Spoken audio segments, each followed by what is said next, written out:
नमस्कार दोस्तों। जैसा कि आपको पता है कि आज़ादी मिलने के बाद भारत में देशी रियासतों को मिलाना एक सबसे बड़ा काम था। लेकिन ये 565 रियासतें ऐसे ही भारत में नहीं मिली। लेकिन है कि कुछ राजाओं ने पहले इसकी रजामंदी दे दी 15 अगस्त 1947 को। इनमें से सबसे पहले राजा थे भावनगर के कृष्ण कुमार सिंह जी। तो इन्होंने सबसे पहले रजामंदी दी, लेकिन बहुत से ऐसे रजवाड़े थे जिन्होंने स्वीकृति नहीं दी। तो हम लोग देखते हैं कि कौन कौन सा है जिसमें स्वीकृति नहीं मिली थी, लेकिन बाद में उनको मिलाया गया। हुआ यूं कि आज़ादी के बाद भारत को विलय करने के लिए, प्रांतों से विलय करने के लिए, रजवाड़ों को विलय करने के लिए सरदार वल्लभ भाई पटेल और वीपी मेनन ने मिल के काम किया। उन्होंने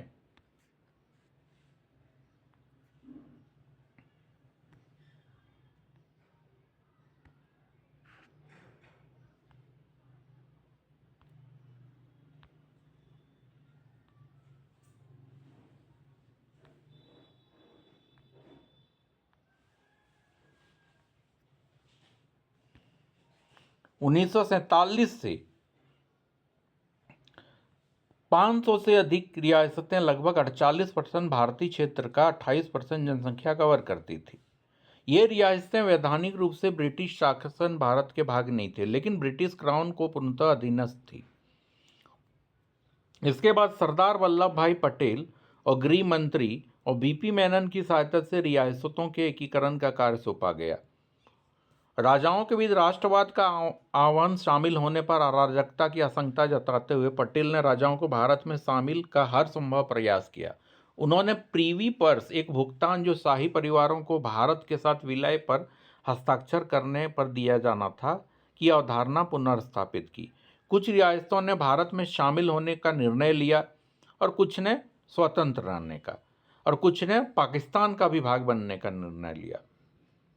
तो देखिए वो कौन कौन है। तो सबसे पहले देखिए यहाँ पे जोधपुर एक राजपूत रियासत थी। हिंदू जनसंख्या अधिक थी, लेकिन फिर भी पाकिस्तान की ओर झुकाव रखता था।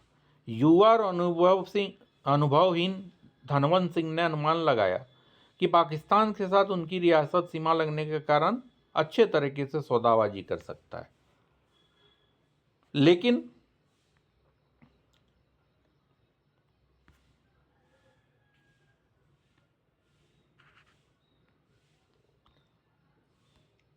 पटेल ने तुरंत राजा से संपर्क किया और पर्याप्त लाभों प्रस्तावों का आश्वासन दिया। जोधपुर को काठियावाड़ से रेल माध्यम से जोड़ा जाएगा, साथ ही अकाल के दौरान अनाज की सुनिश्चित की जाएगी। 11 अगस्त 1947 को हनुमान सिंह ने विलय पत्र पर हस्ताक्षर कर दिया।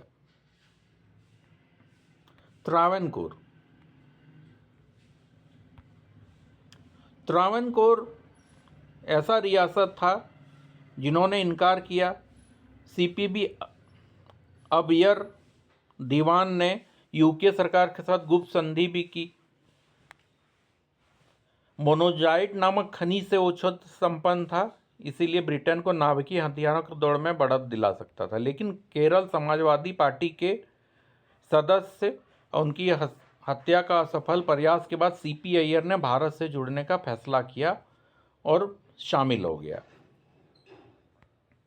भोपाल यह एक ऐसा रियासत थी जिसने संपूर्ण और स्वतंत्र रहने की घोषणा की। एक मुस्लिम नवाब हमीदुल्लाह खान अधिक संख्यक हिंदू जनसंख्या पर शासन करता था। मुस्लिम लीग का करीबी मित्र कांग्रेस का घोर विरोधी था। हालांकि उसने माउंटबेटन को लिखा कि वह एक स्वतंत्र रियासत चाहता है, लेकिन माउंटबेटन ने कहा कि कोई भी शासक अपने नजदीकी अधिराज डोमिनियन से भाग नहीं सकता। इसके बाद भोपाल भी शामिल हो गया। हैदराबाद सबसे बड़ी समृद्ध रियासत थी जो दक्कन के पठार के अधिकांश भाग को कवर करती थी। जनसंख्या हालांकि हिंदू थी, जिस पर मुस्लिम शासक निजाम मीर उस्मान अली शासन करता था। उसमें एक स्वतंत्र राज्य की मांग और भारत में शामिल होने से मना कर दिया। इससे जिन्ना से मदद का आश्वासन प्राप्त किया।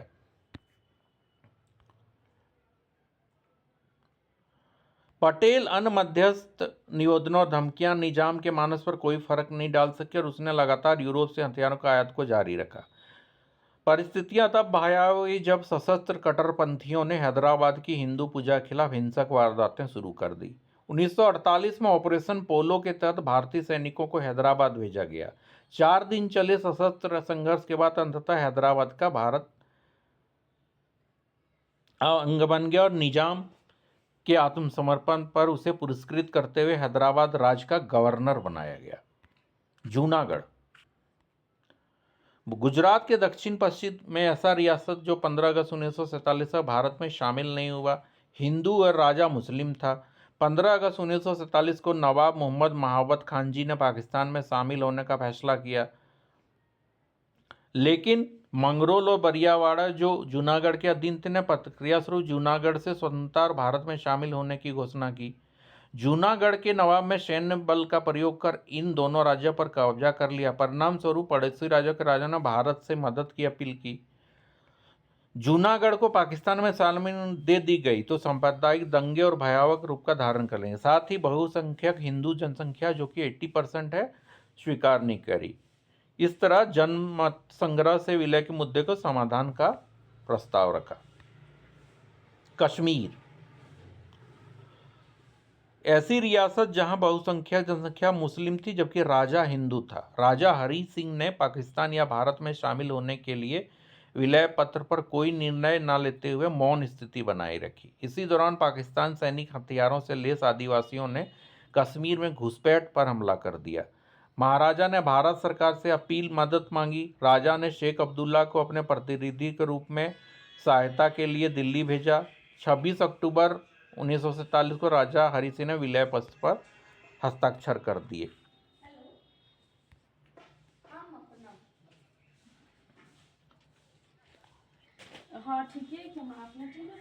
इसके तहत संचार, रक्षा और विदेशी मामलों को भारत सरकार के अधिकार क्षेत्र में लाया गया। 5 मार्च 1948 को महाराजा हरि सिंह ने अंतरिम लोकप्रिय सरकार की घोषणा की और प्रधानमंत्री शेख अब्दुल्ला बने। 1951 में राज्य संविधान सभा निर्वाचित हुए। 31 अक्टूबर 1951 को पहली बार बैठक हुई।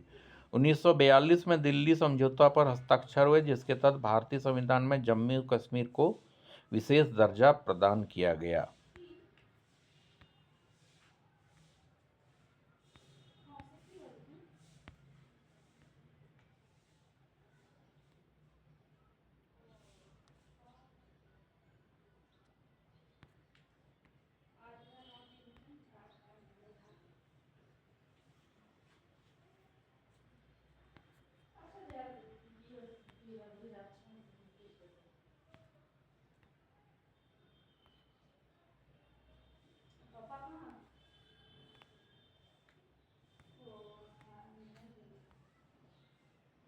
इस तरह से हैदराबाद सबसे अंतिम में शामिल होने वाला राज्य बना। Thank you for watching.